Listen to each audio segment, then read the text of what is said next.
Tak jako Tender Zone je... Ne, počkej, já to řeknu.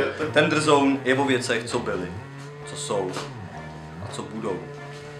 Takže je to věčný téma toho, že upíři, vlkodlaci a gulové jsou sexy. Takže to bych k tomu asi řekl, proto my to hrajeme. Neděláme to pro sebe, my to děláme pro ně, pro ty čtenáře. No, já si hlavně myslím, že to bylo ti nebo široký hřiště a my na široký hřiště prostě nejsme zvyklí. To prostě tam všude daleko a Nevíš co ono to dělá, to je úplně jiná hra potom, to je úplně jiná hra, když to máš delší prostě ta šířka, jo, se ti to zúží a je to úplně jiná hra. Jo, Honzo. No, já říkal, že se ti to líbilo? Mně se to líbilo, no, já si myslím, že jako ten duch toho divadla, toho Čepka a toho, že to do nás jako vstupilo. Mně jako Trzon přišel nejlepší, jo. Jo, no, jako je pravda, že se to tak pomalu rozjíždělo, no, ale to zase bylo tím, že... Na nás byli zlí. Na nás byli zlí jo, ale jinak já si myslím, že body dobrý máme, jo, a že jsme to jako hezky zakončili a Jitka tam byla, to je dobře a... Marie tam nebyla, no. Marie tam nebyla, to je taky dobře. Počkej, to není dobře.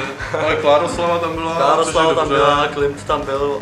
Klimt tam, že Klimt vypadne z rámu. No akorát, že nebyl v originále Klimt, no, to nevadí.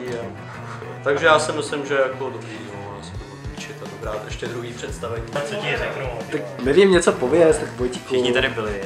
Ty vole Vojtíku, Ty vole, něco... Kapříky připojí, tak mám něco od srdíčka, něco od srdíčka, Vojtíku. Ty vole, tak nedělej fory, nedělej fory. Jak to říkal ten advokát, který zastupoval Ivánka, tak říkal, kapr je kapr, nevím, co po tím hledáte. Jo. To jsou vaše dojmy.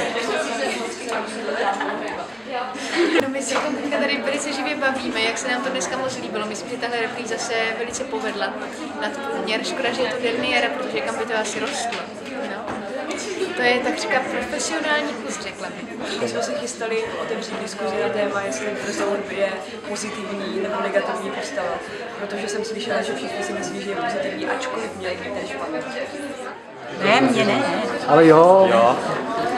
Tak dobrý, ne. Stačí. Jo, dobře. Takže mi věříš. Víš to, za co jsou ty peníze? Co? Za co jsou ty peníze?